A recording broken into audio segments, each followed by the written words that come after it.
Scary Pizza Delivery Horror Stories vol_4 YouTube English.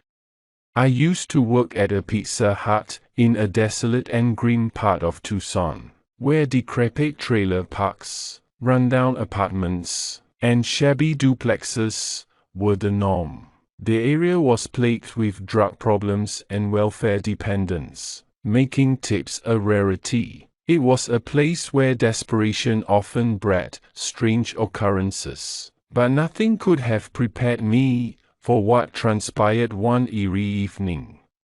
An order came in from a mysterious man, requesting a large meat lover's pizza with extra sausage. Another driver was assigned to deliver it. However, before the driver could return, the man called the store in a furious tone, complaining that his pizza was unbearably spicy, rendering it inedible. He demanded a replacement. Although it was highly unlikely that the pizza was genuinely spicy, it seemed more like a ploy to score free food. Nevertheless, we obliged and prepared a new pizza for the man. When the driver returned with the replacement, it failed to appease the customer.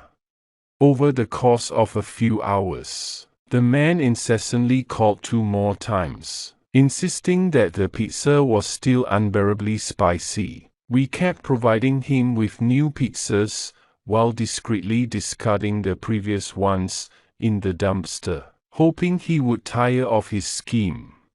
As the night approached 11 p.m., with just an hour left until closing, the man called once again, claiming he couldn't eat the pizza and demanding a fresh one. By this point, we suspected there was something deeply wrong with this individual. No one wanted to confront him in the middle of the night, so the manager informed him that we couldn't satisfy his demands and suggested he come to the store the next day for a refund. We thought that would be the end of it. I wasn't assigned to the closing shift that night, so I was busy cashing out the front register when, out of nowhere, a battered truck screeched into the parking lot and parked right in front of the store's entrance. An unkempt, overweight man stepped out of the vehicle, clutching a pizza box. He placed the pizza on the counter and informed me that he was there for a refund. I called the manager, who was busy calculating the night's earnings up front. As I waited, the man opened the pizza box and started talking to me, claiming the pizza was unbelievably spicy, insisting that I try it. He believed someone had spiked the sauce with chili peppers.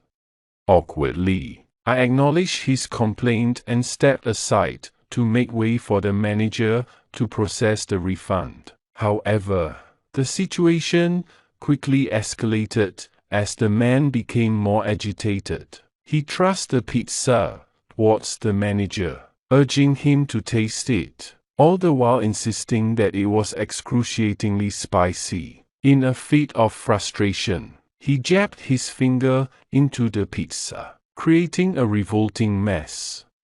My manager, trying to defuse the situation, refused to eat the pizza, but reassured the man that he believed his complaint. Nevertheless, the customer persisted in shoving the pizza towards him. Finally, the manager firmly declined, and the man took his pizza and left. The entire incident drew the attention of the restaurant staff, including the waitress, the cook, and another driver, the one I secretly had a crush on. As the man drove away, I turned to the driver and playfully asked if he wanted to try my pizza, which led to a burst of laughter from everyone present.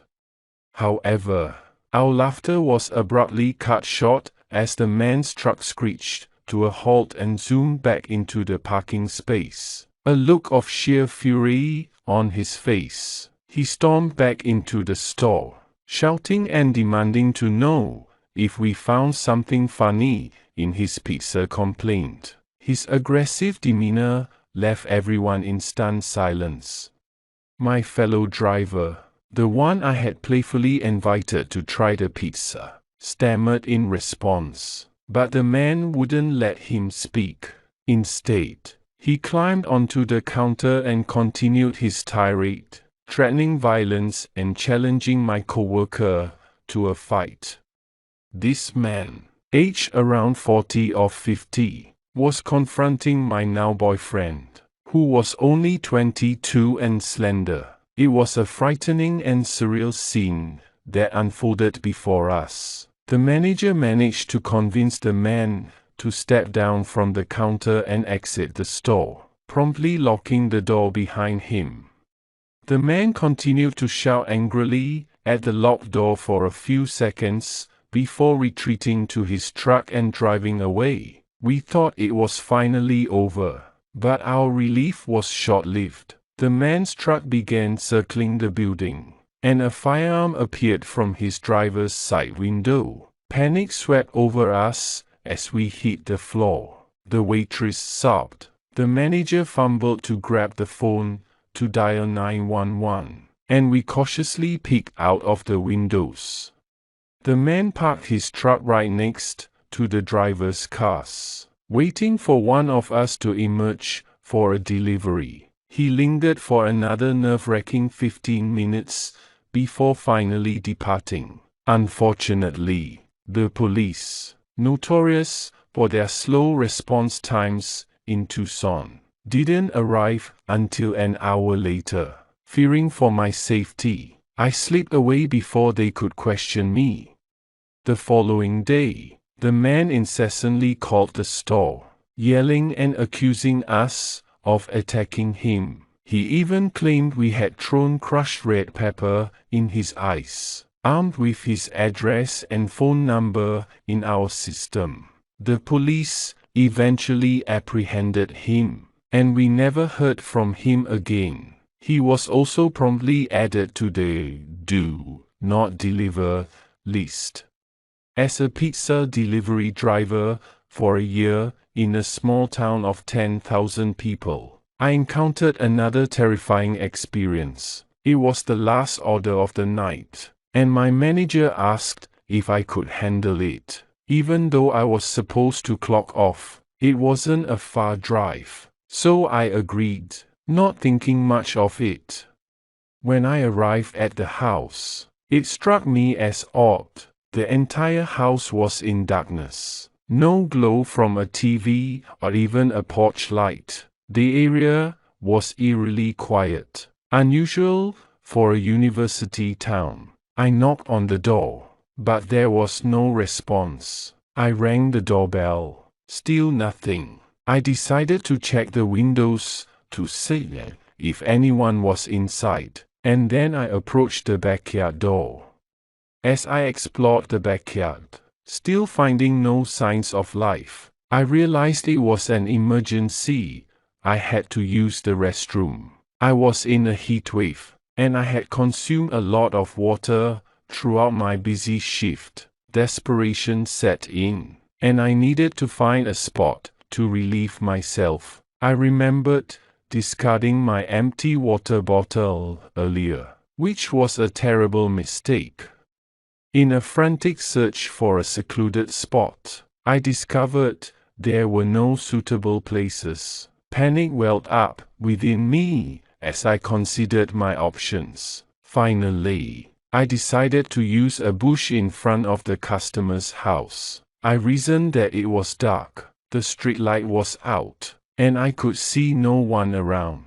Desperation outweighed my fear.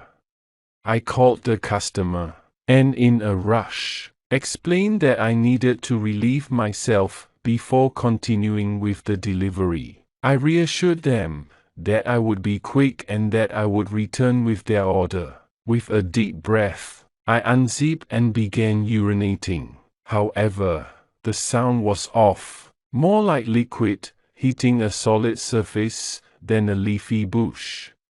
Suddenly, a deep voice exclaimed, "What the?" underscore underscore. My heart pounded as I realized I was not alone. A man emerged from the bushes, brushing my stream of urine off himself. He spat on the ground, and I feared that my aim had inadvertently hit him in the face. I had no idea who this man was or why he was lurking behind the bushes, and my mind raced to understand the situation. In a state of shock and disbelief, I couldn't process what was happening. I kept whispering to myself, "Get it together," but my thoughts were scattered, my words incoherent. The man's appearance was unsettling. He wore a hoodie, despite the scorching weather. However, my mind struggled to accept the terrifying reality of the situation unfolding before me. Unable to escape the shock, I inexplicably approached the bushes to investigate further, foolishly believing there might be a reasonable explanation for a man in a hoodie hiding there. I illuminated the area with my phone's flashlight, trying to peer through the dense shrubbery. To my horror, I discovered a tattered drawstring bag hidden among the bushes, splashed with my urine. Trembling, I reached for the bag and gingerly opened it, revealing a horrifying contents. Inside, there was a menacing sharp knife, a roll of duct tape, and a bottle of mysterious pills.